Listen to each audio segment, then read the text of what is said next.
Good morning. Good morning. It is 2:45 a.m. As you see, my garage door is opening up. I am getting ready to head out to the gym right now. As I was coming out my garage, my sister, well, I was going to say my younger sister, but both my sisters, two of my sisters are older than me. And my sister, she sent me a message sometime last night. She says, "I'm proud of you and I love you. Have a good night." And that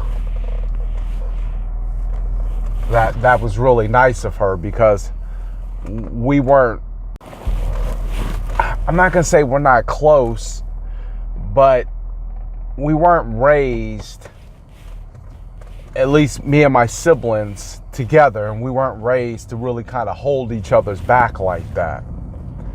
And it's good to see that even in our age, as we're past mom and dad telling us what to do, that we make the decision to do things like that, which is out of character for how we were raised. And it got me to thinking about something literally within the last second as I went from the garage door to the car. Parents saying, I don't know where they got that from. I didn't teach them that. That ain't from me.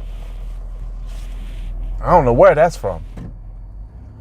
You know, if the child exhibits a behavior that is outside of what the parent has either shown or taught, they automatically say that must be from your father's side or your mother's side.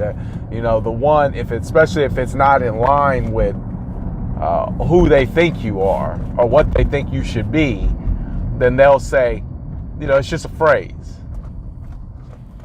And I got to thinking about that because right now, me and my wife, we're working through debt, lots of debt. Our debt is probably upwards of 6 figures. Do I think that it will be smaller once we're done? Absolutely. Will it all be paid off by the end of this year? No doubt in my mind. But because finances were never something that was taught in my house, it's not something that we have a clear understanding about. Meaning I'm in my 40s, my wife is in her mid 30s. We're learning about finances, money. And as we're learning about this, we're wondering why it was never taught to us by our parents. So it got me to thinking, while the parent is saying, I didn't raise you to do that, where you get that from? Whose child is this? Sometimes, if you don't teach us, and sometimes if you don't teach your kids, if you don't make a conscious effort, meaning I am being intentional about this lesson, the child will just pick up on your actions, your nonverbal cues, how you do things. See, I was always taught that it's good to make a lot of money, but not have any money. Nobody sat me down and said, hey, Jermaine, check this out. This is how it's gonna work. But their actions told me that's how life is. So that's how I lived life. Never knowing about budget, never knowing about making sure to pay the tithes, or never knowing about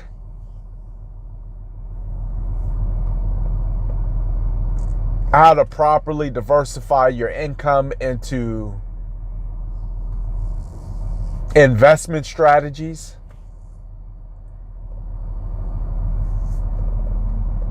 But more so watching by example how some of the other things were done, or how some of the other strongholds or strengths of my parents were portrayed. I was taught that we rent, we don't own. Not because somebody sat me down and had an intentional conversation, but it was the unintentional action that led that. And I gotta tell you, and I'll probably end up doing a podcast about this because it's so coincidental how I end up having a felony, and the felony did not allow me to rent at the time. Now things may have changed, but it pushed me into home ownership. And you have no idea how much home ownership has helped me financially on more than one occasion. You'll have no idea how home ownership has allowed me to help other people on more than one instance.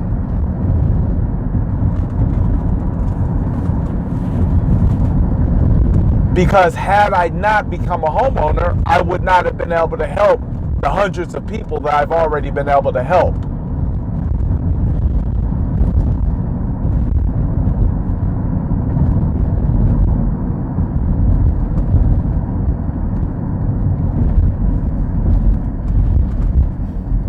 But the parent always feels like if they didn't teach it, it didn't come from them. I'll say that again. The parent feels like because if they didn't teach them, that it didn't come from them. See, sometimes the parent isn't even aware of intentional and unintentional. Because sometimes what you don't say is shown through your actions. See, I was taught, not through intentional lesson, but unintentional action, that buying a car at a high interest rate from a buy here, pay here was more important than making sure that you were socking away enough to possibly pay for that same car cash.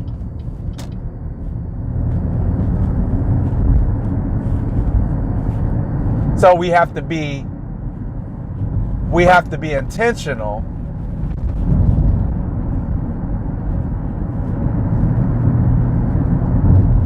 about what we're teaching. Our unintentional actions will start teaching our kids lessons that have us looking at them like, where'd you get that from? And the kid's not smart enough to articulate and say, well, I got that from you. So I just look at him like, maybe I'm different.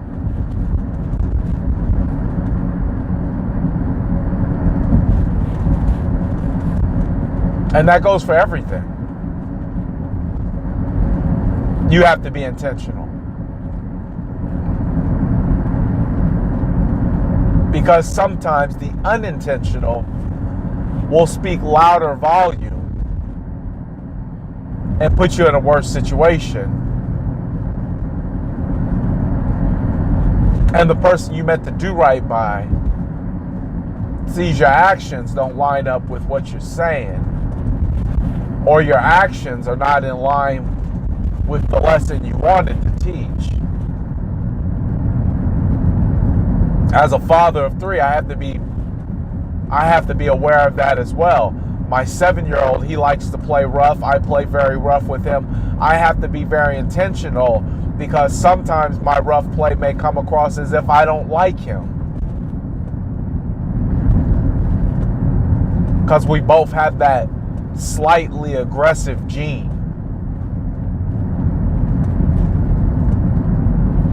I think these videos are going to be good for somebody, more than likely after I'm gone. And more than likely they'll be good for my kids, which is great. I remember Jim Rohn saying the most precious thing that he owned was his journals. Well, they didn't have access to video like we do now. So the most precious thing that I have is this that I'm leaving behind for them, because none of it is fluff. None of it is made for TV. It's all me. Like me or not, love me or not, appreciate me or not, it's me.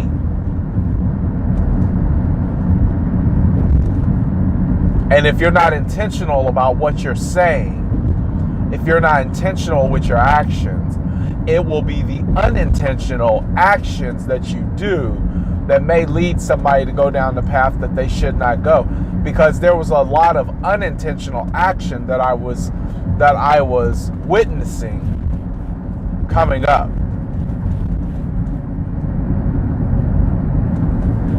And then the intentional conversations never lined up.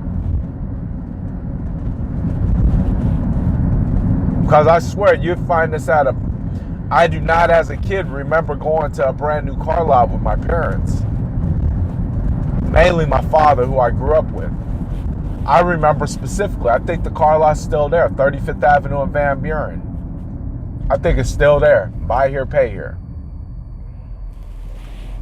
I remember us taking the bus to get there.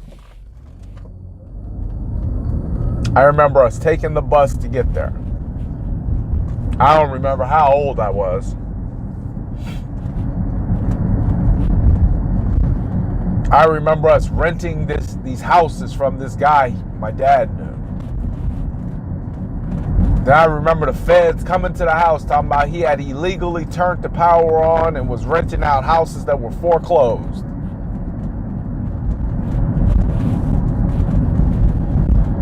My dad didn't make that aware, but I was aware.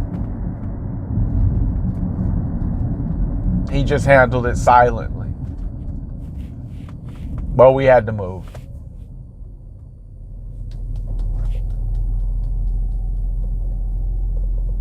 But God seen something different. I could always reroute this back to God. Ain't that funny? I feel bad for anybody who does not think that God is the end-all be-all. Like literally this morning, I'm starting to like that little feeling I get soon as I wake up. I'm starting to like that little rush of anxiety that comes at me. It's almost like an adrenaline kick, because the moment I start saying God's got it, it's almost like it runs away. It's like my spirit gets renewed. And trust me, I ain't God. I be cussing a storm up in my house, acting like I ain't got no sense sometimes. But I know God's got me. Because there's two parts of me. There's two me.